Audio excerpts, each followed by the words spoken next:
In the village of Oakhaven, where the trees grew crooked from the wind and the fog smelled of ancient salt, a child was found. Sorcha, a woman with hands calloused by the sea, discovered him in a basket woven of sun-dried reeds. She named him Gloam, for he arrived at the very moment the day surrendered to the night.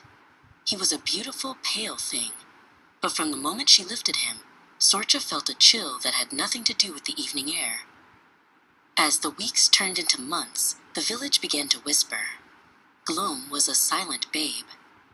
He did not wail when he was hungry, nor did he whimper when the winter frost nipped at his toes.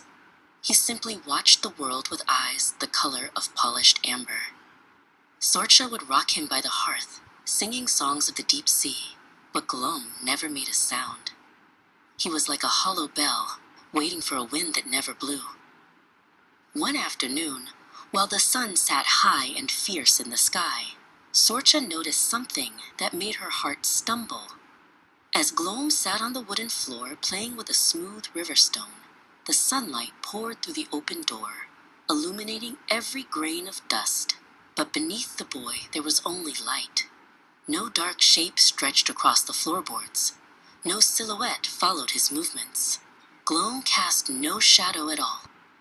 Every evening, as the clock struck the hour of the fading light, Gloam's behavior changed.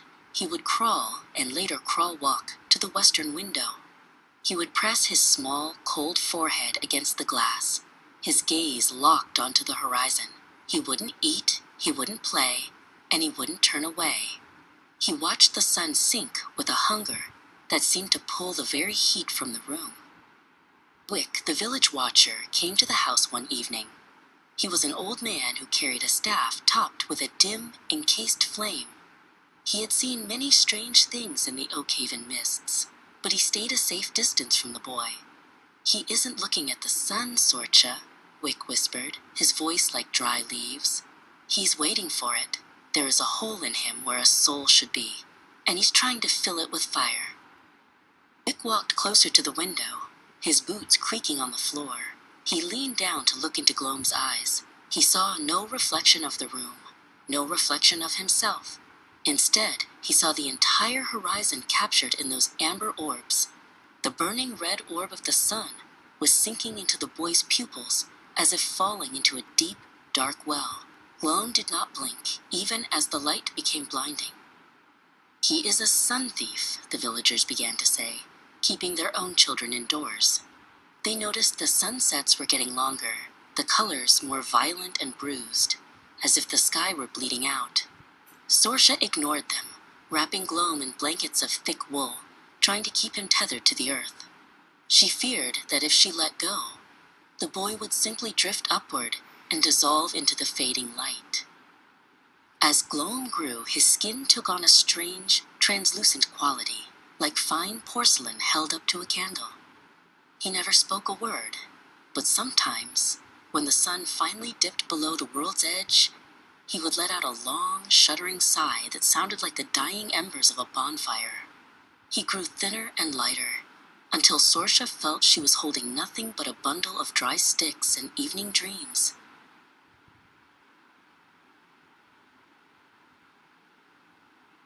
On the eve of his 7th year, the sun did not set normally. It hung at the horizon, a massive, pulsating heart of gold that turned the sea into a mirror of liquid fire. A path of shimmering light stretched from the water's edge all the way to Sorcha's doorstep. Gloam stood up, his small feet bare and silent. He didn't look back. He walked toward the door, drawn by a gravity Sorcha couldn't feel.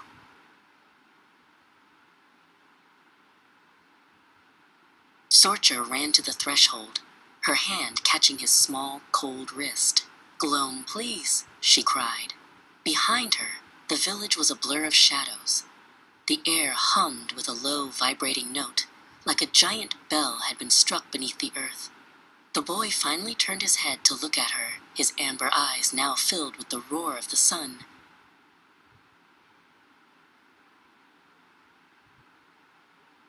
For the first and only time, Gloam smiled. It wasn't the smile of a child, but the smile of the stars. He leaned in and kissed Sorcha's cheek, and where his lips touched her skin, a mark of pure, permanent gold appeared. He pulled his arm away with the strength of the tide. He stepped fully onto the path of light, and as he moved, his body began to shatter into 1,000 dancing sparks of amber and flame.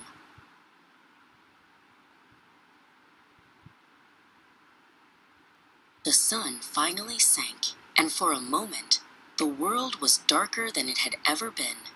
But then, a new star appeared in the western sky, pulsing with a steady, amber heartbeat.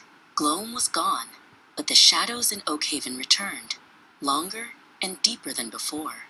Every evening, Sorka sits on her porch, her golden mark glowing softly, watching her sun rise in the dark to keep the world from fading away.